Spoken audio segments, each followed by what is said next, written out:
5 times a day, every day, over 1 billion Muslims bow down and recite a prayer to Allah, given to them by Muhammad, their prophet. Every day, 5 times a day, they face a black rock in the holy city of Mecca and submit themselves afresh to the religion of Islam. Every day, they bow as a corporate group all around the world to express their solidarity as followers of Islam, for whom Muhammad is their prophet, the Quran is their scripture, and Mecca is their holy city.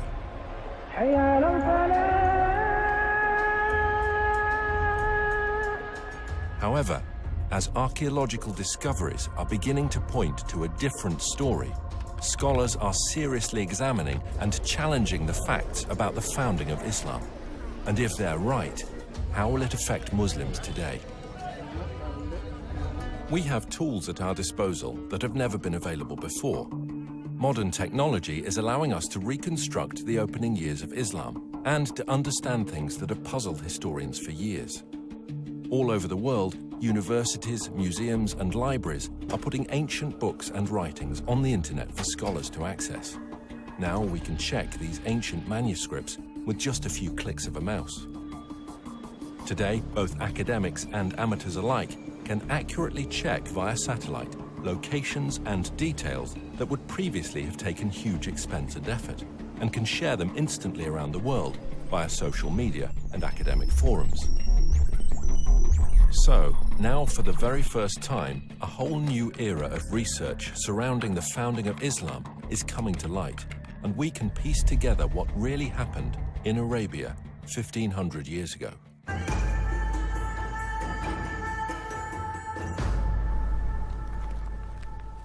Writer and historian Dan Gibson has lived most of his life in the Middle East. He has extensively researched the peoples and places of the ancient world before Islam. I first came to Arabia in my early 20s, and I've spent more than 30 years exploring every corner of this amazing part of the world, piecing together evidence for a radical new theory, which I believe will change our understanding of the past. Years of study have led me to the conclusion that Islam began somewhere other than where the conventional histories suppose, and that in early Islamic writings there are clues and references that reveal the hidden truth about the Mecca mystery. Back in 2002, I had occasion to visit a conference on Nabatean studies organized here by the Al Hussein bin Talal University. During the conference, I had occasion to speak with leading archaeologists from Saudi Arabia and from Jordan. I asked them specifically about the archaeological record in Mecca. While not wishing to be named or quoted, they admitted that there was no archaeological record in Mecca before 800 AD. I had expected them to defend the opinion that Mecca was a walled city with houses and gardens and public buildings and temples. They said no, there was nothing like that there. Did you know that the name Mecca is mentioned only once in the whole Quran? Muslim scholars link other names with Mecca, names such as the Forbidden Gathering Place, or the Holy House, or the place of Becca or weeping. All of these terms are universally associated with Mecca today. Nevertheless, the Quran itself does not tell us in so many words that these all refer to Mecca. Muslim scholars see no reason to debate this, but in recent years, some historians have raised questions. They have noted that Mecca was a barren place and not located on the ancient caravan route. People have imagined that the caravans carried incense, spice, and other exotic goods. But according to recent research, by the time of Muhammad, the age of frankincense was now long over, and the Arabs engaged in a trade of leather and clothing, hardly items that could have sustained a large city that was described as the mother of all cities and the center of the trade route. Look at this map. Where do all of the trade routes intersect? There are 3 places in northern Arabia that could be described as the center of the trade route. What is interesting is that Mecca was not even a stopping place because it was not even located on the caravan route. In this film, we will find out why there is a total lack of archaeology in Mecca from the time of the Prophet Muhammad. why descriptions of Mecca do not tally with the landscape, and how an early Islamic civil war altered the truth about Islam.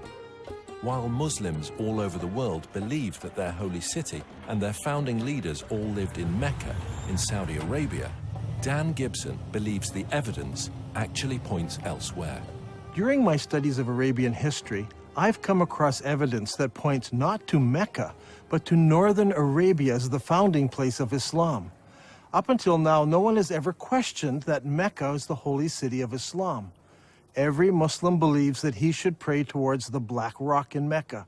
But years of study and countless trips to all parts of the Arabian Peninsula have led me to a radical new understanding of Islamic history. I believe that in the process of understanding Islamic history, a fundamental error has been made. It wasn't a deliberate falsehood, it was just a misunderstanding of what happened during the founding years of Islam. So later Islamic writers corrected what they thought was an error in earlier histories when it was actually the truth. Is it possible that over 1 billion people who follow the religion of Islam misunderstand how and where their religion began? And if so, what implications does this evidence have for the average Muslim who wants to follow the instructions of Muhammad, his prophet? We are going to have to examine a time in history and a setting that few of us understand. For centuries, the histories of the classical world and Middle East empires have been discussed, but little effort has been given to the history of Arabia. This ignorance is true not just of the West, but also of the Arabs themselves. The Prophet Muhammad was born in 570 AD, at a time and a place that few people today really know about. His grandfather and his father were Nabatean merchants, and in fact Muhammad himself married a merchant woman. One day, Muhammad was meditating in a cave and an angel visited him. The angel taught him words of praise to Allah. Later, his wife convinced Muhammad that it really had been an angel and he was in fact called to be a prophet of God. During his lifetime, he had many visits from the same angel, and each time there was a new revelation. These revelations from the whole of the lifetime of Muhammad become gathered together to what we know today as the Quran. Adel Ishemeri studied Islam at the Islamic College in Kuwait. Over the years, he and Dan have formed a good friendship and have often found themselves drawn into deep discussion about faith and its history. كانت رسالة محمد هي أن في إله واحد وأن هو آخر الأنبياء الذي أرسلهم الله. وهذا الشيء أغضب كثير من المتواجدين في مكة بسبب أنهم كانوا يعبدون آلهة أخرى وهي الأصنام. كثير من الأصنام كان موجود هناك وكانوا يعبدون هذه الآلهة. ولهذا السبب بسبب غضب الناس عليهم صار اضطهاد على محمد وعلى القلة من أتباعه. فقرر محمد وأتباعه الهجرة إلى المدينة. Muhammad and his followers suffered persecution. So he and a few of his followers fled to Medina. Now that city actually converted to Islam and Muhammad established a government there.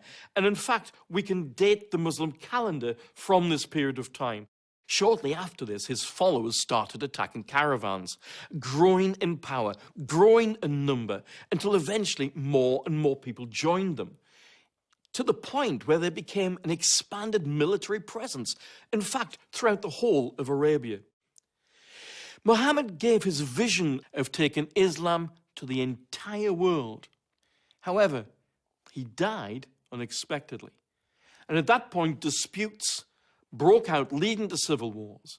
But despite these differences and these divisions, there was the continued dream of expanding the faith to the whole of the world.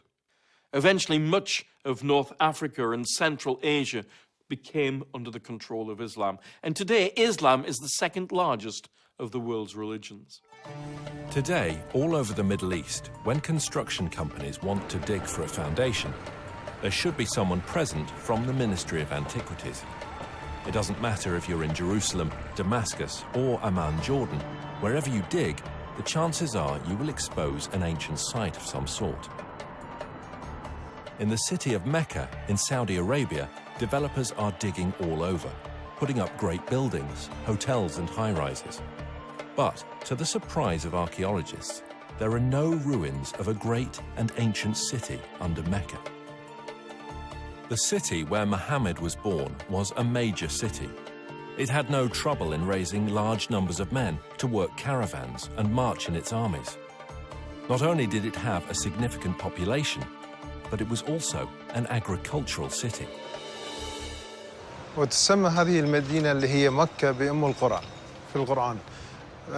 أم القرى هي الاسم هذا المفروض يطلق على مدينة مبهرة، مدينة فيها آثار، مدينة فيها لها أسوار، مدينة يعني كبيرة معروفة. The Prophet Muhammad would go forth for his affairs and journey far afield until he reached the glens of Mecca and the beds of its valleys.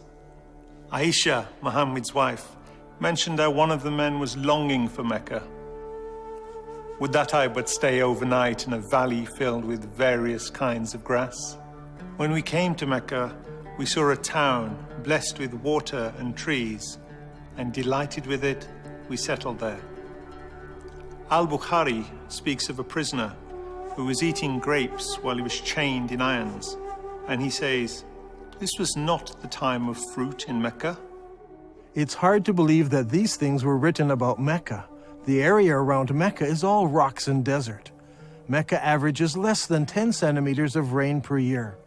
With its extremely hot temperatures and barren conditions, this is scarcely enough to grow any vegetation at all, let alone grow enough food to support a large population.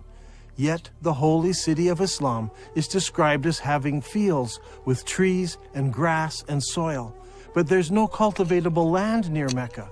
It doesn't match the ancient descriptions. Ibn Ishaq mentions that the people of Mecca were reluctant to cut down trees in the sacred area. The presence of trees and plants in ancient times can be easily tested by the presence of spores and pollen in undisturbed ancient soil. To date, there is no record of trees having ever existed in ancient Mecca. Another puzzle is that the city of Mecca is missing on all early maps of Arabia. One would expect that a major merchant city would be mentioned on early maps, but not one shows Mecca before the time of Islam. Over the years, I have gathered copies of many ancient maps of Arabia. I have diligently translated them, but never once did I find Mecca mentioned on a map before Islam. Did you know that the name Mecca does not appear in any literature prior to 740 AD? That's 120 years after the founding of Islam. Don't you find it puzzling that for the first 120 years of Islamic history, none of the surrounding nations knew anything about the existence of Mecca? How could a major city, a city that could raise thousands of men in its army, a city that had agriculture, trees, grass, fruit and grapes, be missed by other nations? How could a major city with walls, temples, and public buildings not be found in the annals of other nations, especially if it was a merchant city that undertook trade with all the nations around it?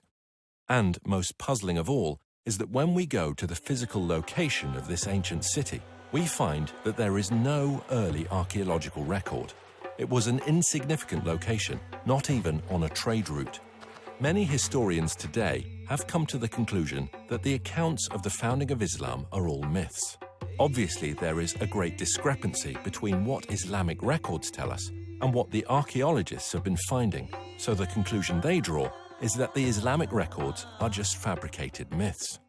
In my years of study, I have become convinced that the early records are not myths, but that they refer to another location that fits all of these descriptions. I believe that Muhammad was born and raised in another place, and that Muslims are facing the wrong direction when they pray.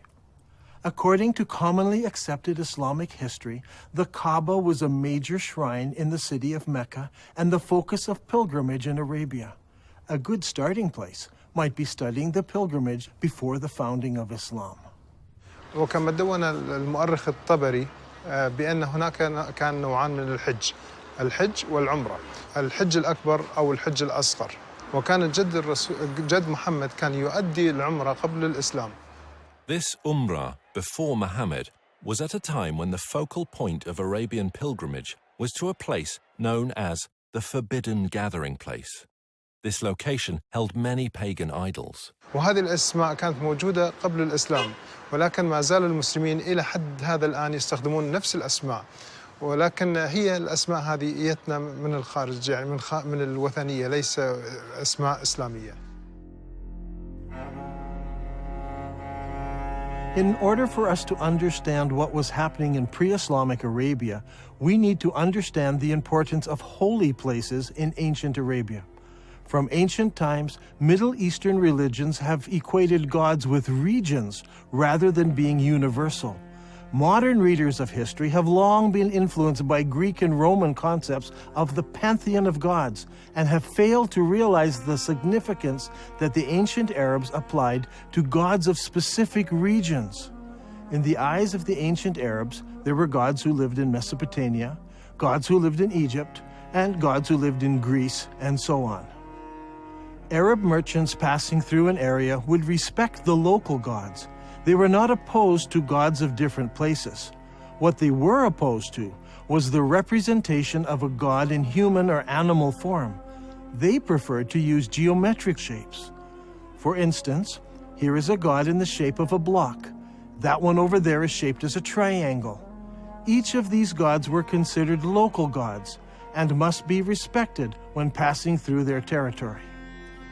Such a view of religion naturally leads to accepting territories and locations as being sacred to specific gods. Thus, the area around a temple, such as a particular valley or remote desert location, could be considered as sacred. It would have a precinct where people could gather, even with their enemies, and be safe, because violence was forbidden in the sacred precincts. When tourists enter the majestic beauty of Wadi Rum here in southern Jordan, they're so often taken up with the exquisite beauty of this valley and the rugged mountains that they miss a temple dedicated to the goddess Lat, or Allat as some call her. This Nabatean temple had a sacred area. It was located in front of the temple, with the mountains marking off the sacred area. Before Islam, Arabs were divided into many groups. They worshipped different gods and often fought amongst themselves over tribal issues. The one thing that held them together was the pilgrimage to a common ancient meeting place. The Quran calls this Masjid al-Haram, or the Forbidden Gathering Place. Masjid means gathering and is translated mosque today. Before Islam, there were no mosques, so the masjid was simply a gathering place. The Forbidden Gathering Place was a sacred place of refuge and security, where regular activities ceased and violence was forbidden, or haram. The concept of haram, or forbidden, is very strong in Islam. في القرآن ذكر المسجد الحرام، وهو المسجد الحرام في المدينة الإسلامية المقدسة، ويعتبر المسجد الحرام وما حواليه من المدن هو منطقة محرمة. Allah has made Mecca a sacred sanctuary, and it was a sanctuary before and will be so after. None is allowed to uproot its shrubs or cut its trees or hunt its game. So we have two descriptions of the original holy city of Islam. It was a haram place where killing was forbidden, and it was the focus of the pilgrimage for many centuries before the founding of Islam. Now look here, much of the graffiti found throughout the Negev and southern Jordan was written by people on pilgrimage to the ancient city of Petra in southern Jordan. Thousands of people scratched their names and messages on rocks as they made their way to Petra for pilgrimage. This creates a problem for us. Mecca is unknown in maps and literature before and during the rise of Islam. The descriptions, such as the center of the trade route, the mother of all cities, and the focal point of the ancient pilgrimage, do not fit. How can we solve this? The answer to that comes from Islam itself. المساجد في الوقت الحاضر تتجه كلها صوب القبلة، صوب الكعبة، وهناك مكان في المسجد يسمى المحراب الذي الإمام يوقف فيه ويصلي يقود المصلين، ولكن في الأيام الماضية ما كان موجود هذا المحراب، ولكن كان في حائط يتجه صوب القبلة، وكان المبنى بالكامل مبني باتجاه صوب القبلة. In Islam, it is universally understood that the Qibla is towards Mecca in Saudi Arabia. No one questions the direction of the Qibla today. However, the Quran tells Muslims they have a Qibla.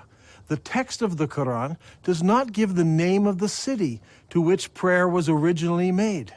It only mentions Masjid al-Haram, or the forbidden gathering place. Muslims believe they originally prayed towards Jerusalem. According to Islamic sources, in 624 AD, Muhammad changed the Qibla to Mecca.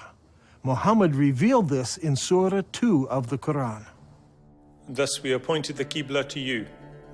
Indeed, it was a momentous change, except to those guided by Allah. Allah would never make your faith of no effect. Now shall we turn you to a Qibla that shall please you. Turn then your face in the direction of the Masjid al-Haram. Wherever you are, turn your faces in that direction. As a historian of the Arabian Peninsula, I've always been interested in finding the location of the original Qibla. What direction did Muhammad pray towards before the Qibla was changed? Was it Jerusalem, as some claim? Was it Syria, as some claim? Or was it some other direction? If we were to do this study 100 years ago, it would require an incredible amount of work and research. We would have to travel the world searching ancient sites to find the earliest mosques in Islam. Now, in a few moments, we can do what used to take a lifetime. Google Earth lets us look down on sites from space, and websites like ArcNet can combine the research of hundreds of students and professors. We can examine structures based on various criteria. We choose Islamic buildings, arrange them by date into a chronological list, then determine when they were constructed, check their Qibla direction by using Google Earth, and collate this to determine when the Qibla direction changed towards Mecca. This will give us solid data to work with. Now, determining the Qibla direction is not an exact science. Some of the early mosques, like this one, are not exactly square. So researchers need to find the Qibla wall and project 90 degrees from that wall. Because early buildings were not square, we cannot use the side walls or the back walls.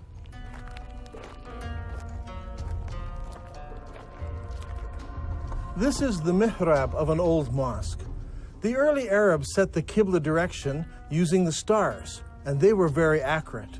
The best way to determine the Qibla direction is to visit the mosque and use an actual accurate GPS unit. Not every mosque can be used for this study. Many of them were totally reconstructed over time, so much so that it is no longer possible to determine their original Qibla direction. However, a number of mosques survive. For instance, there is a mosque called the Mosque of the Two Qiblas in Medina. Islamic history tells us that it was in this very mosque that the companion leading prayers was told of the Qibla change. So he turned around and started praying towards Mecca. The question is, where did he originally face? Muslims have a ready answer. He prayed towards Jerusalem. Now today, the Mosque of the Two Qiblas faces Mecca. But in 1987, the mosque was completely torn down so it could be rebuilt. During the construction process, the old foundation was revealed, and they discovered that it did have a Qibla wall that did indeed face north, generally towards Jerusalem. And so Muslims believe originally the Qibla was towards Jerusalem. There is a simple way that this can be put to the test. If we go to the earliest mosques that were built, where we can identify their direction of prayer, we can plot them on a map and see if their lines converge. We'll find one of three things. They all point in different directions. They all point to Jerusalem, or they all point to another location. After the Mosque of the Two Qiblas in Saudi Arabia, there are a further 11 early surviving mosques that we can research.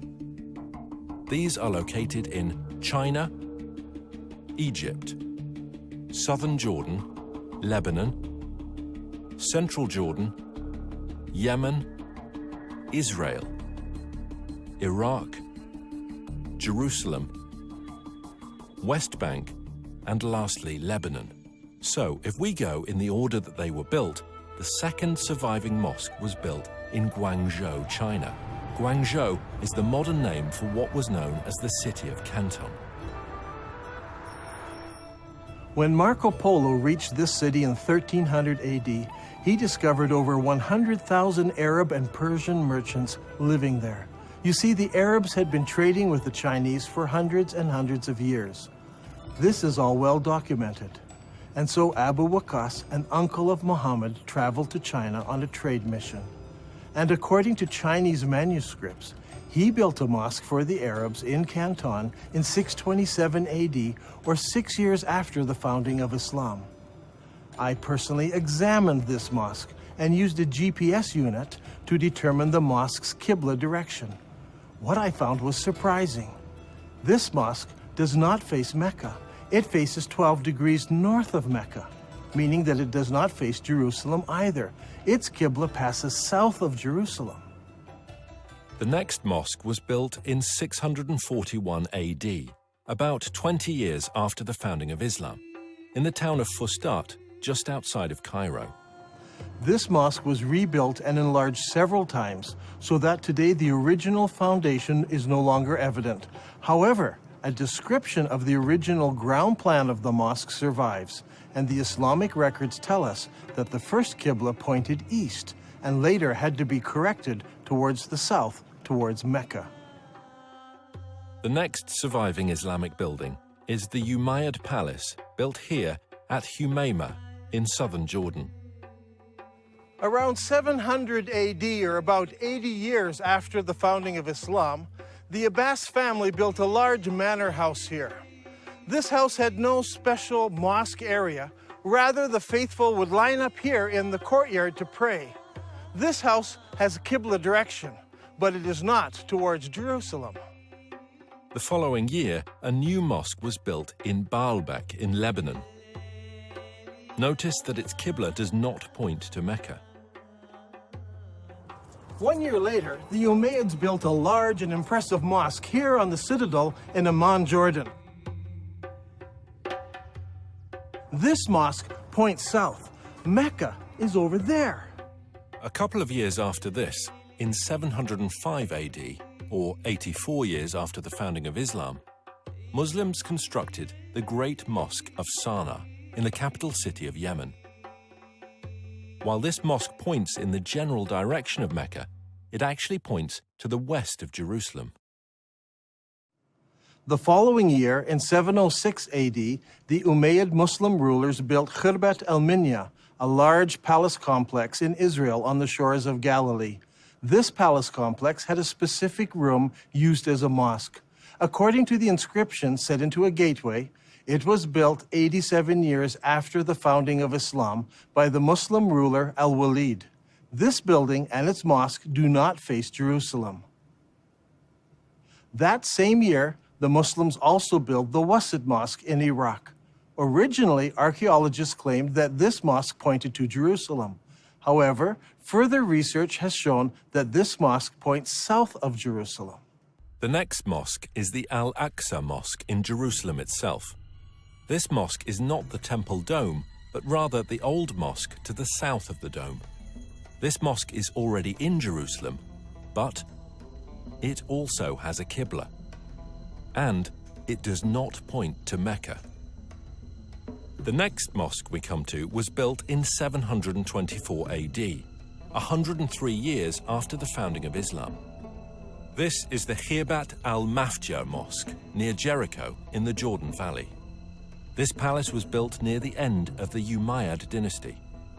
By looking at the floor plan, we can see that the palace and its mosque faced south rather than towards Mecca.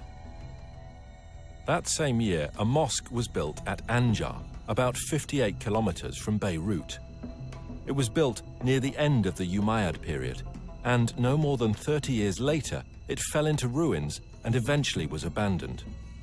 Since it was never rebuilt, we can easily determine the Qibla direction, which does not point towards Mecca or Jerusalem.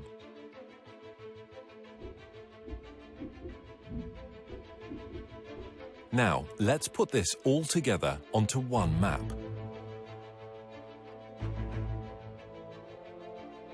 The result is amazing. During the first 100 years of Islam, 100% of all the surviving mosques we have located so far face a spot in southern Jordan rather than Mecca. From north, south, east and west, mosques all face towards one spot. This isn't some small error in determining the kibla direction. They all specifically point to just one place. Directly under this point is the ancient city of Petra. This is a city that is well known to us today. It is a popular tourist site. Tourists come from all over the world to marvel at the great temples and the monuments in this city. Could it be that Petra is the mother of all cities described in the Quran? It was the focus of the ancient Arab pilgrimage. So could Petra also be the birthplace of Muhammad and the founding city of Islam?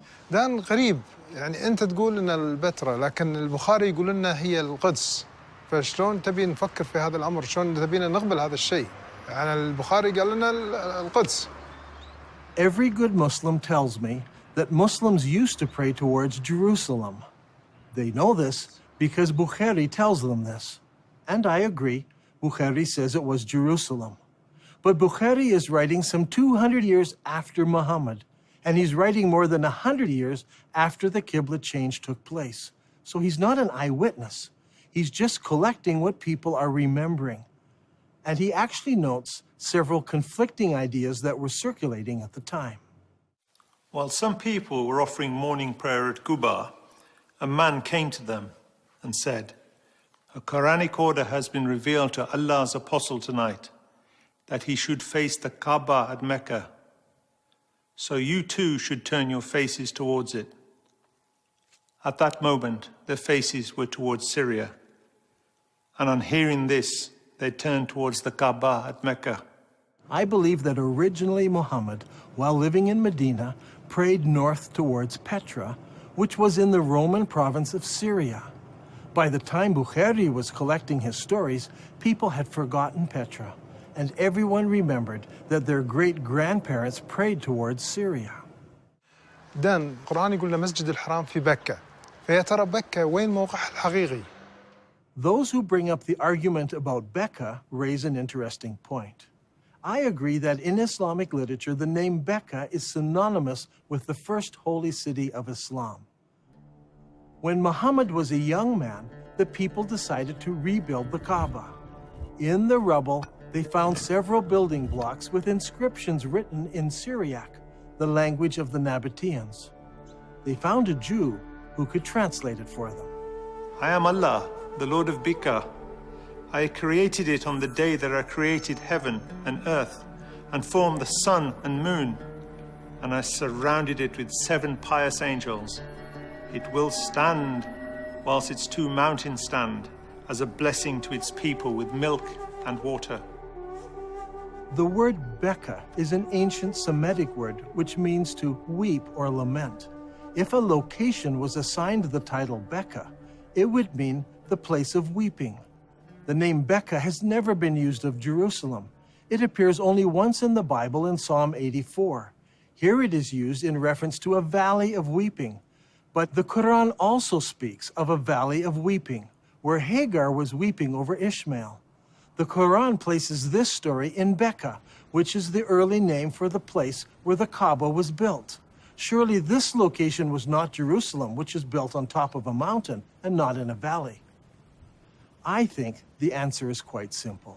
There were many major earthquakes in Petra, such as the one in 551 AD, only 19 years before Muhammad was born. We are told that during that earthquake, much of Petra was destroyed. Petra could have been called the Valley of Becca because so many people were killed over so many years from all the earthquakes. If Petra is the holy city of Islam, then there should be evidence of Muhammad's tribe, the Quraysh, around Petra. If Dan Gibson can find Muhammad's tribe, it will greatly support his theory that Muhammad was from the Petra region and not from Mecca.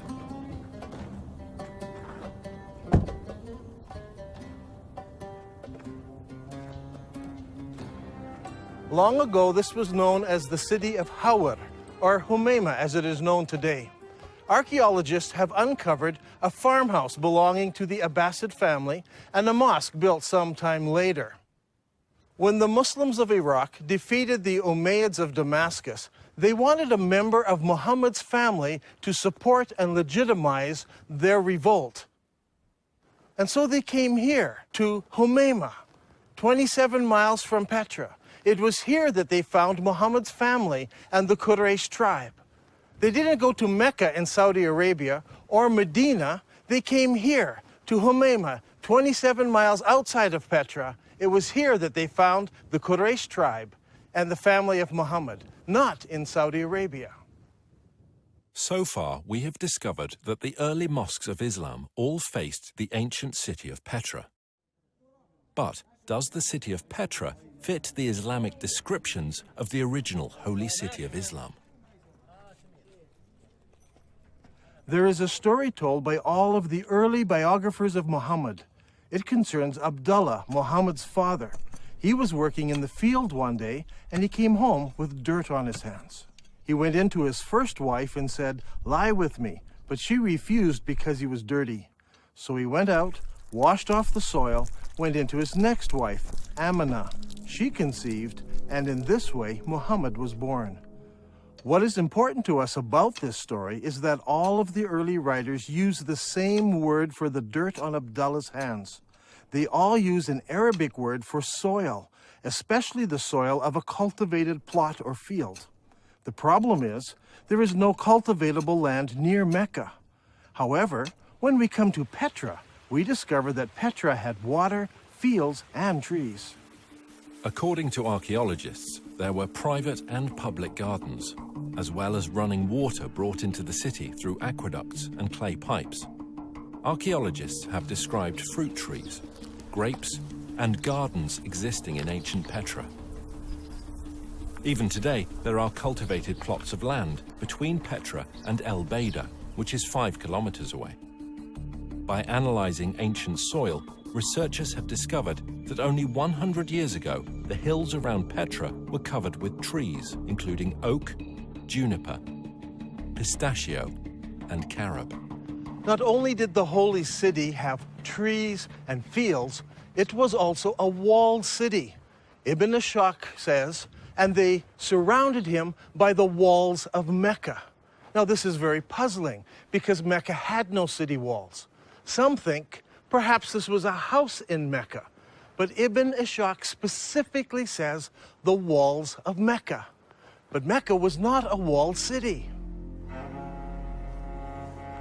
So what about Petra? Petra was built in a valley. On either side of the valley were large mountains with cliffs.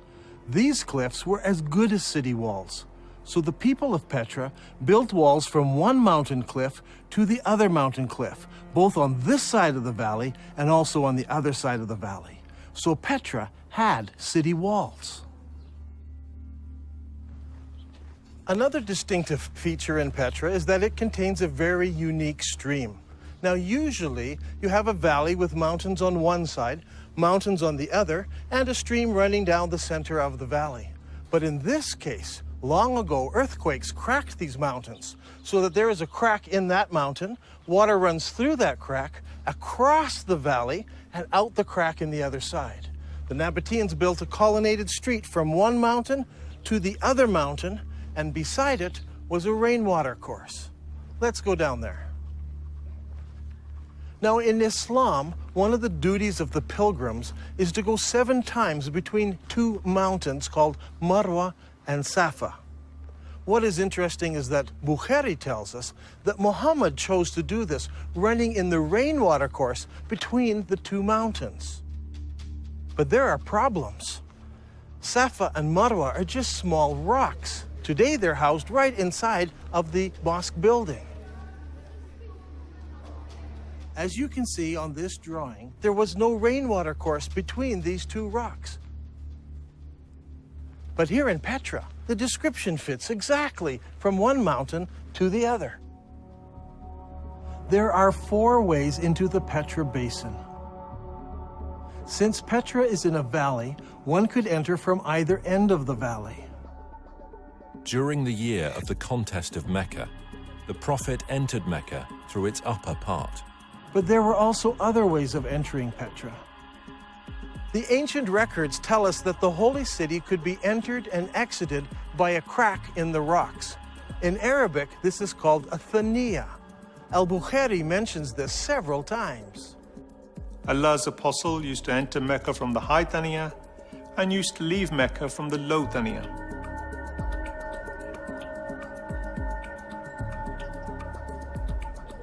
The Prophet went on advancing till he reached the Thaniya through which one would go to them, that is, the people of Quraysh. There are 2 Thaniya entrances. One of these is the famous Sikh that tourists pass through to enter the city. The other is on the far side of the colonnaded street and leads into a maze of canyons that eventually empty out into Wadi Araba below the Dead Sea. Petra also has many temples. Over here is what is known today as the Temple of the Winged Lions, or the Temple to Al-Uzza. Behind me is what is known as Kesser al-Bint today, or the temple to the god Dushera. This short chain of mountains here was the home to the god, and here in the very heart of the mountains is the temple to this god, El-Dushera. Now, Ibn Hisham relates to us a very interesting story. It's very early in Islamic history. Only a few people have converted to Islam at this time. One of those was a man known as Al-Tufail bin Amr of Mecca. He accepted Islam on one of his journeys, and once he returned home to Mecca, his wife also decided to accept Islam. Al-Tufail then tells his wife to go to the temple of Dushera and cleanse herself there. In the sacred area, there was a trickle of water where she could wash herself. She did this and returned home and learned about Islam. Did this story take place in Mecca, 1,000 kilometers away, where there is no temple to Dushera? Or did it take place here in Petra? If it did, then Dushera's temple is there. She would have come down to this temple, washed herself, and gone home. Is there a temple to Dushera in Mecca, in Saudi Arabia? No. There are no temples, no cracks in the rock, no water stream, no city walls, no grass, no trees, nothing. It's all here in Petra. And for the first 100 years, every mosque in the entire Islamic world pointed here to Masjid al-Haram, the forbidden gathering place, here in Petra. There is no other city in the world that fits this description so perfectly.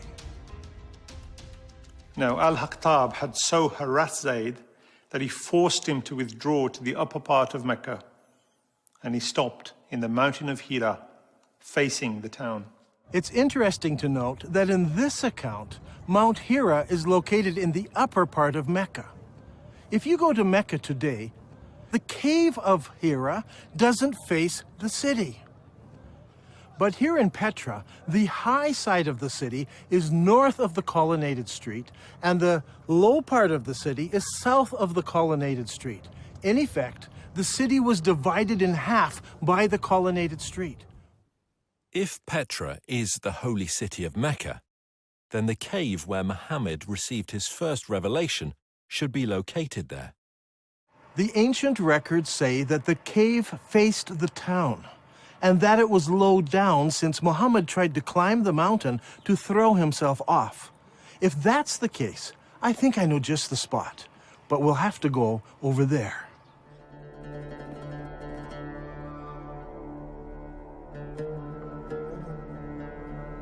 Here in this cave, we can see where there are many various god blocks.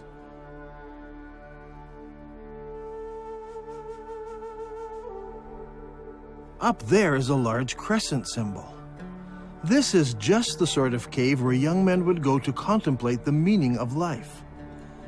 The descriptions and location of this cave are just like the ancient records describe it. Just outside of the city, the entrance facing the city, and evidence that people spent time here in religious worship and meditation. I think that this is one of the holiest spots for all of Islam, and it's here, in Petra.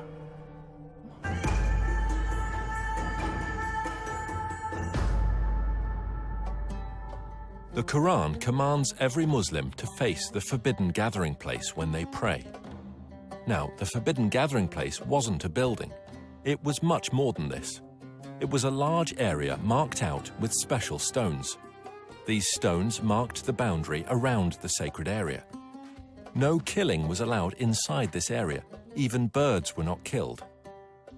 Now, what kind of stones would you need to mark out such an area? If you had just small round stones, they would be lost among the other stones of the desert. They must have been larger stones. And there should have been something special about them, so that you knew for certain that this was the boundary of the sacred area. Today, in Mecca, there are no special boundary stones. Historians have long wondered what these marker stones might have looked like, but they seem to have been lost in the years that have passed since then. Or perhaps they were never there. If Petra is the original holy city of Islam, then of course the special stones wouldn't be in Mecca. They would be in Petra. Now, there's a feature about Petra that's absolutely fascinating. Whenever tourists come to this city, they pass by a number of square-cut stones known as the Jinn rocks. This is a fanciful name given to them by the local Bedouin. What is interesting is that there are more than 20 of these large square stones marking all of the entrances of the city. Is it possible that these mark out the forbidden sanctuary? Perhaps that's why they're not located in Mecca. If that is true, then Masjid al-Haram, or the forbidden sanctuary, would have been located here. And if it was located here, then the Kaaba would have been located here as well. But it's not, because a man named Ibn Zubair moved it. So far in this program, we have been examining the direction of prayer that Muslims originally faced. As we've seen, all of the mosques constructed during the first 100 years of Islam pointed to Petra. By using the two mosques on the Amman citadel, Dan Gibson has determined the approximate years when the kibla direction changed. Does Islamic history give us any clues as to why the direction of prayer might have changed? If we look into Islamic history at this exact time, we come face to face with the Second Islamic Civil War.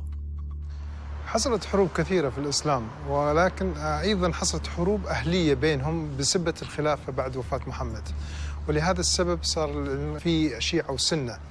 الأمويين فازوا اللي هم السنة، والحكم بدأ من دمشق.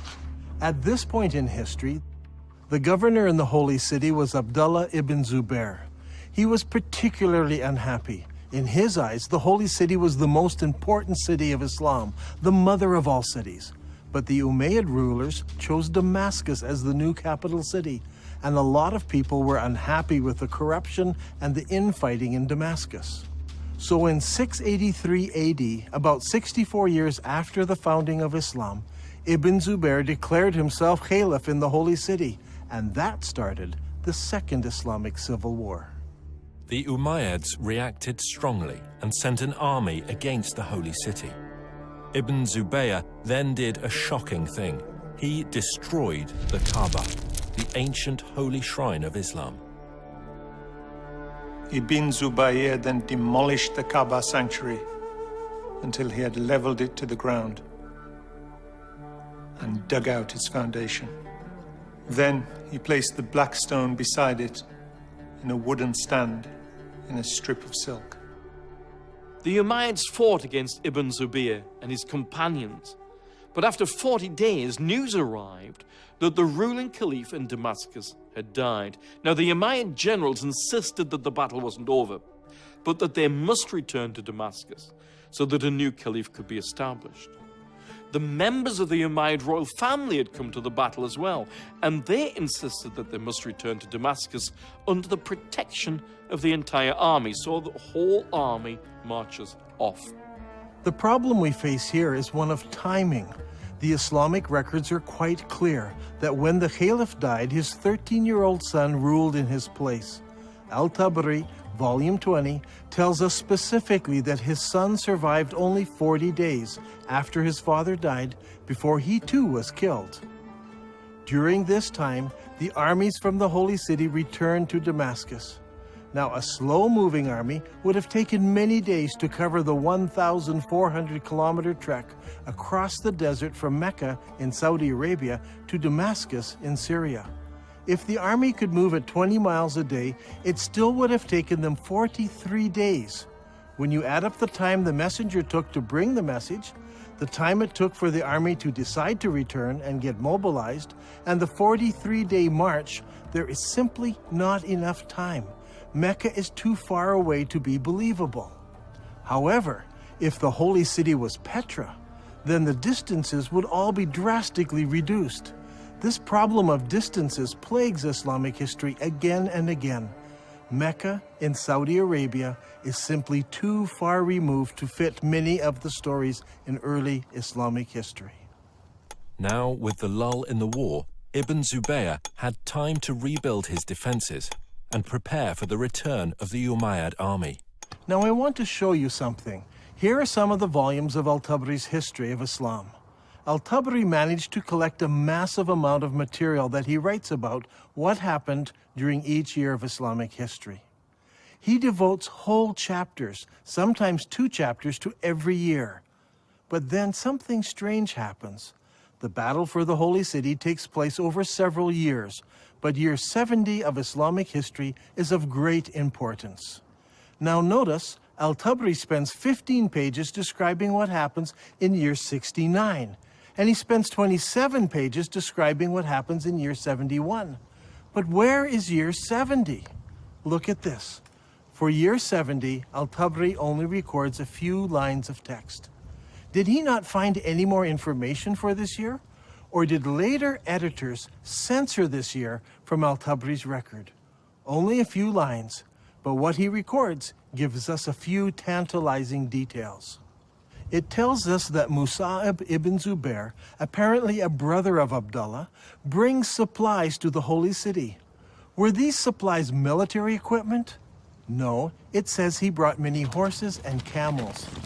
I believe that this is the year that the followers of Ibn Zubair moved south from Petra to the deserts of Arabia to find a place where they could hold out against the Umayyad forces. All details of this year have been removed from Al-Tabari's history. But we know that they obtained many horses and camels, which would have no other purpose than to move many of the people out of the city. This lull in the war continued into the next year. So Ibn Zubair took advantage of the break to undertake a religious project. He decided to rebuild the Kaaba. But Al-Tabari does not tell us where the new Kaaba was constructed. Was it in Petra? Or was it in a new, safer location in faraway Mecca? I believe that the new Kaaba was built in Saudi Arabia, and that the black rock was moved there for safekeeping. So even if Ibn Zubair lost the holy city, he still had the rock and a new Kaaba. After a new caliph was established, the Umayyad army returned. This time the army was bigger, and the Umayyads brought large weapons of war with them. Among them, a stone-throwing machine called a manjanik.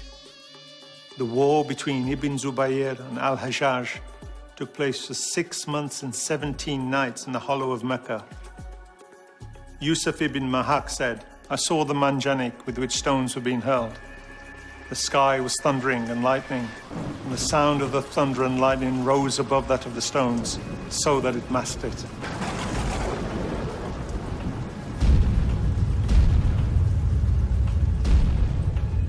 During the fighting, Ibn Zubair took refuge in a ruined building beside the Kaaba, and this began another battle, which completed the destruction of the Kaaba area of the Holy City. Eventually, Ibn Zubair lost the battle, but the cause was taken up by those in the city of Medina in Saudi Arabia and by the city of Kufa in Iraq. I believe that during this time, the Islamic world was thrown into contention. Should they pray towards Petra, or should they pray towards Mecca? The great Islamic empire had divided into two. Originally, the Umayyads ruled from Damascus, and they prayed towards Petra. But they were defeated in battle, and now the eastern part of the empire was ruled by the Abbasids, who all constructed their mosques facing towards Mecca. It was during this exact time that we see a change in mosque construction. Before this, every new mosque constructed faced Petra. But now, for the first time, some of the new mosques began to face Mecca in Saudi Arabia. But the problem still existed. What do you do with the old mosques? They were built facing Petra. It was during this time that mosques began hanging a sign on the wall to indicate the direction of prayer. It was said in the reign of Uthman that the Caliph ordered that signs be posted to the walls of the mosques in Medina. This was so that the pilgrims could easily identify the direction to which they needed to address their prayers. Now, this is a very interesting development, because up until this time, mosques were built so the faithful had only to face the Qibla wall and they faced the holy city. Why would you need to introduce a sign unless the direction of prayer had changed? Around this time, around 89 years after the founding of Islam, a niche was suddenly introduced into mosque structure to denote the direction of prayer. This niche was added to older buildings and also incorporated into newer buildings. Today, the niche is standard in every mosque, but it wasn't originally. There was no niche until the Qibla direction changed. In the Civil War, the Umayyads still prayed towards Petra, but the rebels in the Holy City in Medina and in Kufa chose to pray towards the new Qibla in Saudi Arabia. When the armies of Kufa met Ibn Zubayr, Bujair ibn Abdullah al-Musli spoke. Praise be to God who has tested us with shackles and tested you by your forgiving us. Ibn Zubayr, we are people who turn to the same Qibla as you. What a strange phrase. We are the people who turn to the same Qibla as you. Muslim historians argue that this means the same Qibla as every other Muslim. But now that we have uncovered evidence of the change of Qibla at this very time, this phrase takes on special significance. The people of Kufa join with Ibn Zubayr in accepting his Qibla. This is key to understanding much of what takes place later. Even though Ibn Zubayr is eventually killed and seems to lose the civil war, the city of Kufa plays a major role in the development of the new Abbasid dynasty, and Kufa becomes a theological center and a place for copying Qurans. In the Islamic world, things were a mess. Not only were Muslims divided politically, they were divided religiously. Obeying the wishes of Allah as revealed by the Prophet Muhammad was at the very heart of Islam. Should you obey Muhammad and the Quran and face towards the forbidden gathering place in Petra? Or should you pray towards the sacred house and the Black Rock, which is in Saudi Arabia? So far, Dan Gibson has plotted the existing mosques from the 1st century of Islam, and they all point to Petra in Jordan. So what about the mosques of the 2nd century of Islam? Do they all point to Petra as well? Here is where things start to get interesting. During my studies, I discovered that the mosques built during the 2nd century of Islam point in different directions. This is what I call the time of confusion. 102 years after the founding of Islam, the Mosque of Umar was constructed in southern Syria, in the ancient city of Busra. As you can see, the mosque's orientation does not point towards Mecca. But clearly, it does not point to Petra either. 5 years later, the ruling Muslims built a palace in the Syrian deserts known as Qasr al-Hayar al-Gharbi. This is a drawing of the floor plan of the palace and the mosque in the corner of the complex. The whole complex seems to face somewhere between Petra and Mecca. A couple of years later, Qasr al-Hayar-i-Shaki Palace was built about 100 kilometers north of Palmyra. If we examine the ground plan of the palace buildings, we notice that the palace and its mosque don't seem to align to either Mecca or Petra. Once again, it points in between. Is it possible that something had happened which made the builders not want to choose either Petra or Mecca, so they pointed the kibla between the two? We can see from the map that the kibla points exactly between the two cities. It is not a slight error in calculation, but a deliberate avoiding of both Petra and Mecca. So, we must find an answer elsewhere to explain that change. 109 years after the founding of Islam, a mosque was built in Bangalore, Pakistan. Like all of the other mosques of the period, it had only a Qibla wall without a niche. This mosque, however, pointed towards Mecca in Saudi Arabia. Here we have the very first mosque that we can identify as pointing to Mecca.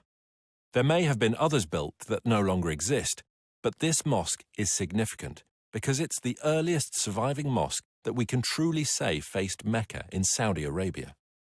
And what is astounding is that it was built about 100 years after the death of Muhammad. This is very late for Muslim historians, and it is going to cause traditional Islamic history all kinds of trouble. One of the most important buildings in our study is found here on the citadel of Amman, Jordan. This Umayyad palace was built about 122 years after the founding of Islam. Now, if you remember, we looked at an Umayyad mosque built over here. This mosque points directly towards Petra, but when they built the palace, its Qibla direction was directly towards Mecca. So clearly, the Qibla direction changed sometime between the construction of those buildings and the construction of this palace. This will help us determine how and when the Qibla direction changed. Remember, it was during the construction of this palace that the name Mecca first appears in literature anywhere. الغريب أن مكة لم تذكر طول هالسنين هذه لا في الكتب الأدبية ولا الكتب الإسلامية، ولكن ما تم ذكرها إلا عند تغيير القبلة، وهذا شيء غريب جدا. يا ترى شنو الأسباب؟ يعني المفروض أنه يذكر حتى في الكتب الإسلامية في تاريخ الإسلام، ولكن لم يذكر هذا الشيء إلا عند تغيير القبلة. هذا شيء غريب. The next major mosque that was constructed was built 32 kilometers south of Amman, Jordan. This was known as the Mushatta Palace and Mosque, and it was built in 743 AD. As you can see, it was a very large and impressive Umayyad palace, with the mosque located in the southern part of the structure, facing Petra. Indeed, the entire complex faces Petra. What makes this interesting is that it seems that Islam is now split into several groups. There were the traditionalists, who built their mosques like this one, facing Petra.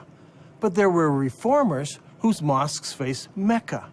And there were others who were not in either group, and they refused to select either of those qiblas. During this time, a significant change took place in Islamic history. The Umayyad rulers of Islam in Damascus were defeated by the Abbasids of Kufa. In 754 AD, Al-Mansur, the new caliph, commissioned the construction of a brand new eastern capital, choosing Baghdad in Iraq as his site. The new city was built on a spectacular design. Rather than the haphazard shape common to most Middle Eastern cities, this city was built in a great circle. The designers went out to a brand new area and used ashes to draw out the city plan on the ground prior to construction. The city, which was completed in 767 AD, was 2 kilometers in diameter. As you can see on this drawing, the main mosque of the city had no niche indicating the direction of prayer. That was to come later. One wall was used as a Qibla wall, and that wall pointed directly to Mecca, as would all of the other mosques built from now on by the Abbasid rulers.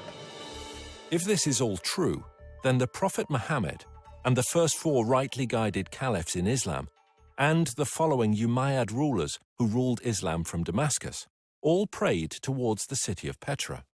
But late in the Umayyad reign, something happened that caused the builders to change the direction of their mosques.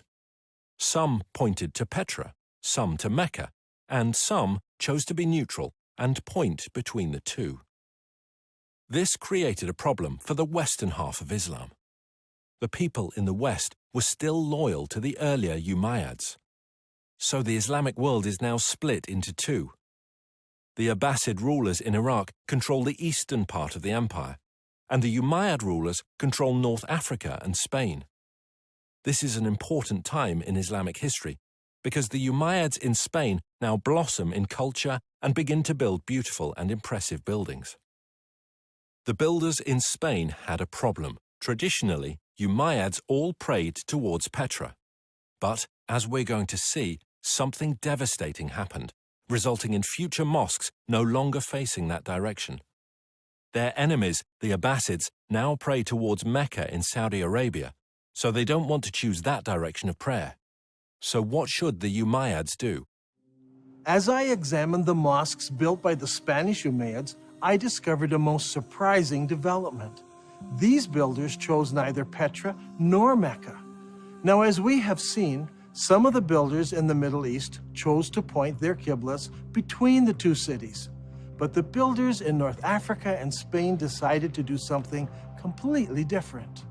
Over the years, historians have always been puzzled by these mosques. Their qiblas seem to point towards somewhere in South Africa, but all of the African and Spanish mosques point to slightly different places. It all seems very confusing. However, when plotted on a map, we can see that the mosques of North Africa and Spain all have qiblas that are parallel to a line drawn between Petra and Mecca. So rather than choosing Petra or Mecca, they chose to make their qiblas parallel to a line drawn between the two cities. كل المسلمين يعرفون بأن مكة موجودة في السعودية، وأنت في نظريتك اليوم يعني تقول لي مكة موجودة في البتراء، على أي أساس أنت جبت هذا الفكرة؟ يعني شنو الدليل؟ شنو البرهان هذا؟ يعني برهانك ودليلك على هذا الشيء؟ احنا اللي عارفينه أن مكة موجودة في السعودية، فعلى أي أساس أنت جبت هذا الشيء؟ If you're still not convinced, I want to show you something else. Do you remember when we discussed the Second Islamic Civil War? Ibn Zubair barricaded himself in the Holy City, and the Umayyad Syrian army surrounded him and kept him there for 4 months. During the month of October, the Syrians brought a catapult up to the city walls, where they lobbed rocks right into the holy places of Islam. How is this possible? Normally, people live behind the city walls. A catapult would simply smash down people's houses. But in this case, it said the catapult hit the holy places of Islam right in the center of the city. How is this possible? Well, here in Petra, there is a unique feature. Petra had city walls. In the north and in the south, the city walls crossed the valley. But in the north, the city walls did not go all the way to the canyon because there was a watercourse running along the canyon. I believe the Syrians brought their catapult up the dry river course right to the place where they could lob rocks into the very heart of the city, hitting the Kaaba and the holy places of Islam. Archaeologists from Brown University have been digging here in Petra for many years. Their project was to excavate what is known as the Great Temple area. As they uncovered the temple, Dan was amazed to find evidence that supported his theory. One of the interesting features of this building is that people built defenses here against attack. See, here in this doorway, they closed it in so they could defend themselves. This happened sometime after the earthquake of 551 AD. We can date the defenses of here by the roofing tiles that were used in the construction of these defenses. However, there are no recorded battles in Petra during this time. So we know this happened during the founding years of Islam. But this is not the only evidence we have. During the excavations, the archaeologists uncovered over 400 catapult stones. These stones are buried in about the right place at exactly the right time. This is an extremely strong indication that the battle took place here and that the first original Kaaba was close to this location. So, Islam was divided between the traditionalists and the reformers. The traditionalists prayed towards Petra in Jordan, and the reformers prayed towards Mecca in Saudi Arabia, and others deliberately choosing a middle path. How were they ever going to solve this dilemma? Petra, the city of weeping, suffered a fatal calamity. Massive earthquakes shook the Petra region, destroying buildings, temples, and houses. The damage was so bad that the city was never rebuilt again. The evidence for that first Kaaba is gone now. The catapult stones destroyed much of it. Ibn Zubair destroyed the rest. In 713, an earthquake destroyed the dam that diverts the water around Petra. So every year, floodwaters washed away whatever evidence was left. So, with the memory of Petra fading from view, the chroniclers of Islamic history, writing some 150 years later, would never mention it by name. In time, the memories of these two locations became merged into one, that of Mecca in Saudi Arabia. From now on, all qiblas would point here. It wasn't until modern archaeological tools, satellite photos, and the internet allowed the networking of historians, academics, and scholars around the world to start piecing together a different picture. هذا الأمر غريب، يعني أول مرة نسمع فيه، يعني شلون المسلمين تبيهم يصدقون في هذا الشيء المكتوب، يعني غريبة، ليش ما مذكور في الكتب الإسلامية ولا مذكور في كتب التاريخ؟ شلون نسوا ولا يعني يا ترى هل تناسوا ولا نسوا هذا الأمر؟ شلون ما ذكروه؟ شيء غريب. In order to understand the events that influenced the writing of Islamic history, we need to recognize several things. First, it is my belief there was a literary vacuum in the early Islamic empire, created by zealous Muslims who destroyed books and manuscripts, erased inscriptions, burned libraries, and destroyed all literature except the Quran, which was mostly bits and pieces of what people remembered of the revelations that Muhammad gave. This destruction of written material by the Islamic forces has been well documented. One piece of evidence is a letter from 640 AD from the Caliph to General Amru, the leader of the Muslim armies in Egypt, who asked the Caliph what should he do with the thousands of manuscripts he found in warehouses in Alexandria. The Caliph's answer has been recorded and known for centuries. As for the books you mention, here is my reply. If their content is in accordance with the revelations of Allah, we may do without them. For in that case, the revelations of Allah more than suffice. If, on the other hand, they contain matter not in accordance with the revelations of Allah, there can be no need to preserve them. Proceed then and destroy them. The Muslim writer Ibn al-Kifti tells us that the books were distributed to the public baths of Alexandria, where they were used to feed the stoves, which kept the baths comfortably warm. They say it took 6 months to burn all that mass of material. Eutychius, the Patriarch of Constantinople, recorded that there were 4,000 baths that received books from the Alexandrian library. This burning of books, however, did not start in Egypt, but 4 years earlier in Persia. Caliph Umar's army met with the Persian armies in the Battle of Qadisiyah in the year 636 AD. In early January 637, the Muslim advance guard reached the outskirts of Ctesiphon and laid siege to the city for 2 months. Eventually, the city fell and the Muslims occupied it. During the fighting, the palaces and the library at Ctesiphon were deliberately burned. In the end, the only book that managed to survive in Arabia was the glorious Quran. When it comes to the history of the Quran, historians have struggled. It seems that most of the Quran was retained in an oral fashion rather than written form. While the Arabs were great memorizers and had the ability to retain the entirety of the Quran, the retention of materials in an oral tradition suffers from several difficulties. First, the accuracy of the memories of the individuals involved must be perfect. In the case of the Quran, arguments arose over the various verses, how they should be rendered, and if they should or should not be included in the whole. Second, the problem of transferring knowledge from the learned to the novice is often a difficult step. In the case of the Quran, most of the men who memorized the sayings of Muhammad were also warriors. As is often the case, Warriors die in battle, and their knowledge of the Quran perished with them.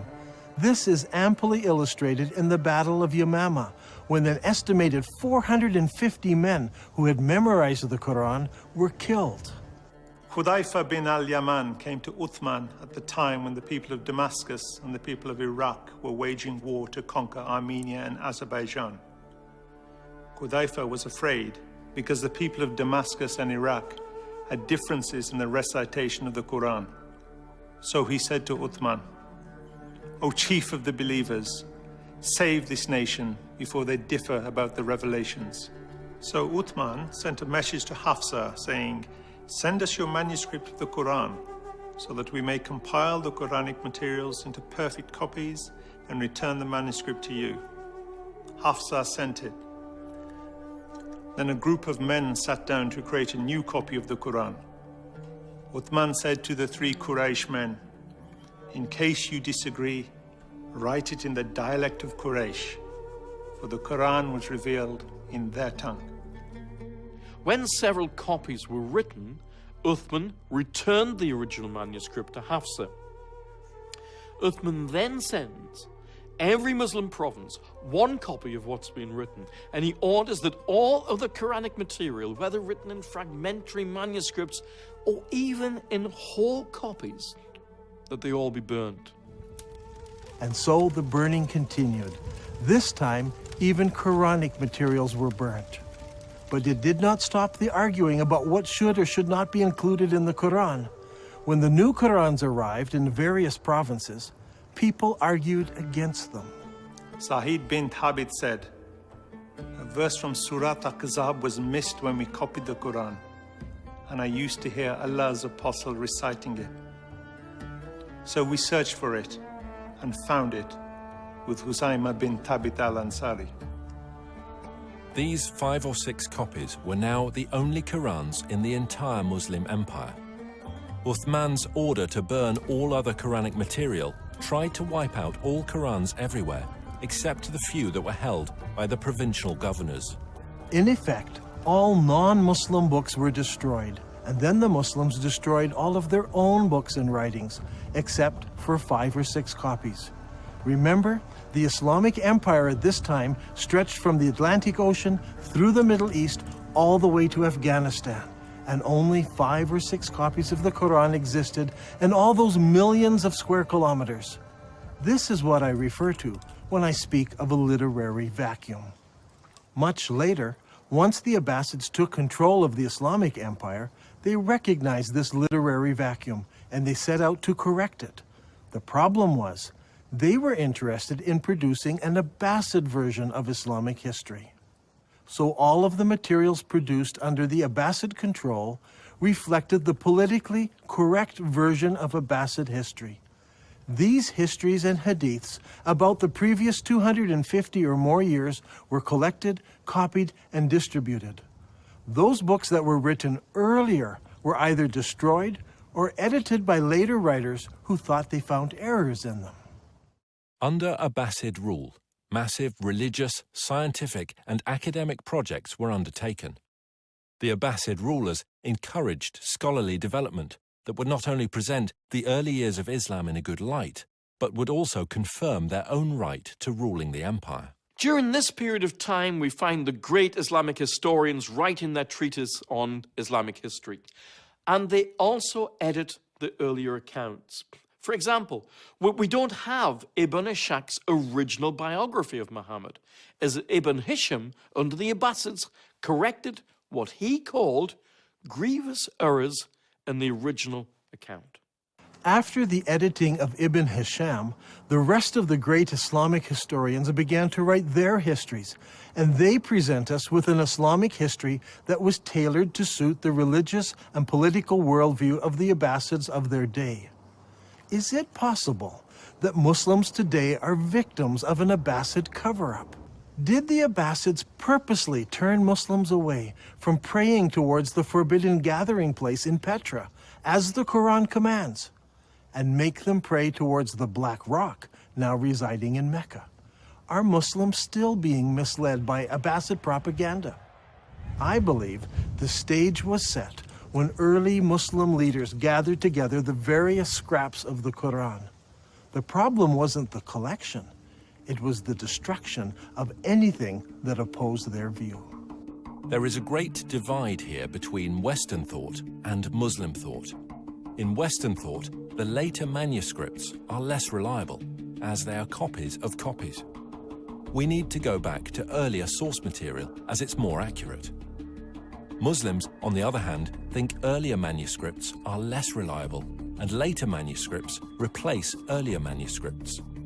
Even in the Quran, later revelations replace or abrogate earlier revelations. Once you allow the concept of abrogation, you open yourself up to accepting all kinds of changes. If the Abbasids tampered with history, did they go so far as tampering with the text of the Quran? For instance, how did the name Mecca get into Surah 48? Abu Bakr, the successor of Muhammad, made the first compilation of Quranic material. Uthman, who followed him, used that collection and then added to it. The historians tell us that even after Uthman had compiled his Quran, people remembered still more verses that Muhammad had revealed. Every time a new Quran came out, it was touted as the most complete Quran. The previous ones were okay, but the newer ones were more complete, with more revelations in them. Did the Abbasids bring out an even more complete Quran that contained mention of Mecca? Today we have many of the Abbasid Kufi Qurans in museums from Istanbul to Samarkand. These Qurans use the Kufic script invented in the city of Kufa. But what about earlier Qurans written in other scripts? I have searched through many of the early Quranic parchments written in pre-Kufic script. It should come as no surprise that none of the pre-Kufic material includes verses about the changing of the kibla or the city of Mecca. Historians have challenged me that I'm trying to rewrite all of Islamic history. I assure you I'm not trying to do this. I'm only suggesting one small change. Long ago, the holy city of Islam was referred to as Mecca. I believe that name was used for the city of Petra after repeated earthquakes killed many people. After Ibn Zubair moved the black stone to Mecca, scribes had only to make one small change to Islamic writing. In Arabic, Mecca is written like this. It's very easy to change the ba to a meme. Watch again. That's all it took. It is virtually undetectable to later readers. Did the Abbasid scribes correct an earlier reference to Mecca in the Quran and make it into Mecca?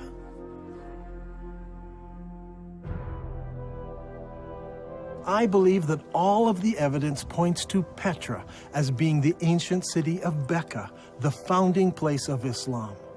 All of the mosques of the first century of Islam point to the forbidden gathering place in Petra, and all of the descriptions fit Petra, not Mecca.